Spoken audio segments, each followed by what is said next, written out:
Indian communist പാർട്ടിയുടെ പത്തനംതിട്ട ജില്ലാ സമ്മേളനം കഴിഞ്ഞ ദിവസം പൂർത്തിയായതോടെ കേരളത്തിൽ 25ാം പാർട്ടി കോൺഗ്രസിലേക്കുള്ള തയ്യാറെടുപ്പുകൾ സംസ്ഥാന സമ്മേളനം എന്ന അടുത്ത ഘട്ടത്തിലേക്ക് കടക്കുകയാണ്. അതിന്റെ മുന്നോടിയായുള്ള ബഹുമുഖ പരിപാടികൾ ഇതിനകം വൻ ബഹുജന ശ്രദ്ധ പിടിച്ചുപറ്റി തുടർന്നു വരികയാണ്. പാർട്ടിയുടെ വിമർശകരും പ്രതിയോഗികളുമായ മാധ്യമങ്ങൾ പ്രവചിച്ചതിൽ നിന്നും പ്രചരിപ്പിച്ചതിൽ നിന്നും തികച്ചും വ്യത്യസ്തമായി രാഷ്ട്രീയമായും സംഘടനാപരമായി വിപുലവും ഊർജ്ജസ്വലവുമായി ഉൾപാർട്ടി ജനാധിപത്യവും ഐക്യവും ഉദ്ഘോഷിക്കുന്ന സമ്മേളനങ്ങളാണ് ജില്ലാതലം വരെ വിജയകരമായി പൂർത്തിയാക്കിയത്.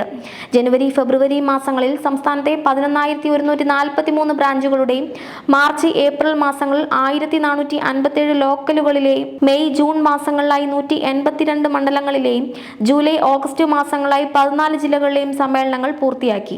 CPI കേരള സംസ്ഥാന ഘടകത്തിലെ 1,44,852 പൂർണ്ണ അംഗങ്ങളും 18,720 സ്ഥാനാർത്ഥി അംഗങ്ങളും പങ്കാളികളായ ബൃഹത്തായ ഒരു ജനാധിപത്യ രാഷ്ട്രീയ പ്രക്രിയയാണ് ഈ 4 ഘട്ടങ്ങളിലായി പൂർത്തിയാക്കിയത്. പൂർത്തിയായ 14 ജില്ലാ സമ്മേളനങ്ങൾ 400 അംഗങ്ങൾക്ക് 1 വീതം തെരഞ്ഞെടുത്ത പ്രതിനിധികളും സംസ്ഥാന നിർവാഹക സമിതി അംഗങ്ങളുമായിരിക്കും പൂർണ്ണ വോട്ടവകാശത്തോടെ സംസ്ഥാന സമ്മേളനത്തിൽ പങ്കെടുക്കുക.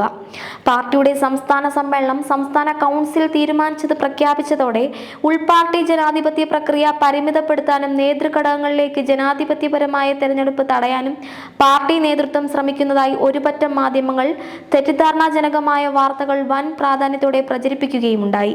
പാർട്ടി കോൺഗ്രസിന് മുന്നോടിയായി നടക്കുന്ന ഘടക സമ്മേളനങ്ങളിൽ ആരോഗ്യകരമായ ജനാധിപത്യ പ്രക്രിയ ഉറപ്പുവരുത്തുന്നതിന് പരമ്പരാഗതമായ നേതൃഘടകങ്ങൾ പുറപ്പെടുവിക്കുന്ന മാർഗനിർദ്ദേശത്തെ ദുർവ്യാഖ്യാനം ചെയ്താണ് മാധ്യമങ്ങൾ അത്തരം ദുഷ്പ്രചരണത്തിന് മുതിർന്നത്. അത്തരം പ്രചരണങ്ങൾ ആസ്ഥാനത്താണെന്ന് തെളിയിക്കുന്നവയായിരുന്നു ഇതിനകം പൂർത്തിയാക്കിയ സമ്മേളനങ്ങൾ എല്ലാം തന്നെ. ഇതുവരെ പൂർത്തിയായ പാർട്ടി സമ്മേളനങ്ങൾ ദേശീയ, സാർവദേശീയ, സംസ്ഥാന രാഷ്ട്രീയ സ്ഥിതിഗതികളും പാർട്ടിയുടെ അവയോടുള്ള നയസമീപനങ്ങളും സംഘടനാപരമായ ശക്തി ദൗർബല്യങ്ങളും വിശകലന വിധേയമാക്കുകയും വിലയിരുത്തുകയും ഉണ്ടായി. കേരളത്തിൽ അധികാരത്തിലിരിക്കുന്ന ഇടതു ജനാധിപത്യ മുന്നണിയുടെ ഒരു സുപ്രധാന ഘടകം എന്ന നിലയിൽ സർക്കാരിന്റെ നയസമീപനങ്ങളും ഭരണനിർവഹണവും സമ്മേളനങ്ങളുടെ നിശിത പരിശോധനയ്ക്ക് വിധേയമാകുക എന്നത് ഒരു ജനാധിപത്യ ക്രമത്തിലെ പങ്കാളികൾ എന്ന നിലയിൽ ഒഴിവാക്കാനാകാത്ത അനിവാര്യതയാണ്. സമ്മേളനങ്ങളിൽ നേതൃത്വം വിമർശന വിധേയമാകുന്നത് വിമർശനവും സ്വയം വിമർശനവും എന്നത് ജനാധിപത്യ പ്രക്രിയയുടെ ജീവശ്വാസമായി ഉയർത്തിപ്പിടിക്കുന്ന കമ്മ്യൂണിസ്റ്റ് പാർട്ടിയിൽ തികച്ചും സ്വാഭാവികവും ഒട്ടും പുതുമയല്ലാത്തതുമായ സവിശേഷതയാണ്. കമ്മ്യൂണിസ്റ്റ് പാർട്ടിയുടെ ഉൾപാർട്ടി ജനാധിപത്യത്തിന്റെ ബലതന്ത്രം മനസ്സിലാക്കാത്തവരോ അങ്ങനെ നടിക്കുന്നവരോ മാത്രമേ അത്തരം തുറന്ന വിമർശനങ്ങൾ അത്ഭുതക്കൂറുകയും അതിൽ അനൈക്യത്തിന്റെയും വിഭാഗീയതയുടെയും വിത്തുകൾ കണ്ടെത്താൻ ശ്രമിക്കുകയുമുള്ളൂ. ക്ഷീരമുള്ളൊരകിടിൻ ചുവട്ടിലും ചോര തന്നെ കൊതുകിന്നു കൗതുകം എന്ന കാവ്യവാക്യത്തെ അനുസ്മരിപ്പിക്കുന്നതായിരുന്നു ഈ സമ്മേളന കാലയളവിൽ മാധ്യമങ്ങൾ പടച്ചിറക്കിയ കഥകൾ ഏറെയും. പാർട്ടി സംസ്ഥാന സമ്മേളനത്തെയും പാർട്ടി കോൺഗ്രസിനെയും ചുറ്റിപ്പറ്റി അത്തരം കഥകൾ ഇനിയും ഉണ്ടാവുമെന്നത് പാർട്ടിയെ ഒട്ടും ഉത്കണ്ഠപ്പെടുത്തുന്നില്ല. സമ്മേളനങ്ങളിലടക്കം പാർട്ടി വേദികൾ ഉയർന്ന വിമർശനങ്ങളും സ്വയം വിമർശനങ്ങളുമാണ് പാർട്ടി നേതൃത്വത്തെ സ്ഫുടം ചെയ്തെടുക്കുന്നത്.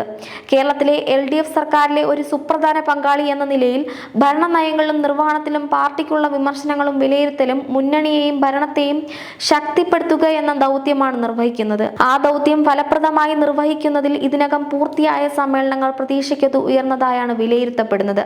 ഇതിനകം പൂർത്തിയാക്കിയ സമ്മേളനങ്ങൾ പ്രകടമായ സംഘടനാപരമായ ഐക്യത്തിന്റെയും പകർന്നു കിട്ടിയ ഊർജത്തിന്റെയും ഉയർന്ന രാഷ്ട്രീയ അവബോധത്തിന്റെയും പിൻബലത്തോടെയാണ് കമ്മ്യൂണിസ്റ്റ് പാർട്ടി ആലപ്പുഴ സംസ്ഥാന സമ്മേളനത്തിലേക്ക് നീങ്ങുന്നത്. ഇതുവരെയുള്ള സമ്മേളന അനുഭവങ്ങൾ വിജയകരമായ ഒരു സംസ്ഥാന സമ്മേളനവും പൂർവാധികം ഊർജ്ജസ്വലമായ രാഷ്ട്രീയ ഭാവിയുമാണ് പാർട്ടിക്ക് വാഗ്ദാനം ചെയ്യുന്നത്. ത്രിതല പഞ്ചായത്ത് തെരഞ്ഞെടുപ്പുകളും നിയമസഭാ തെരഞ്ഞെടുപ്പുകളും അടക്കം രാഷ്ട്രീയ വെല്ലുവിളികളെ ആത്മവിശ്വാസത്തോടെ നേരിടാനുള്ള ആവേശവും ഊർജവും പകർന്നു നൽകുന്ന സമ്മേളനങ്ങളാണ് അതിന്റെ അന്തിമഘട്ടത്തിലേക്ക് നീങ്ങുന്നത്.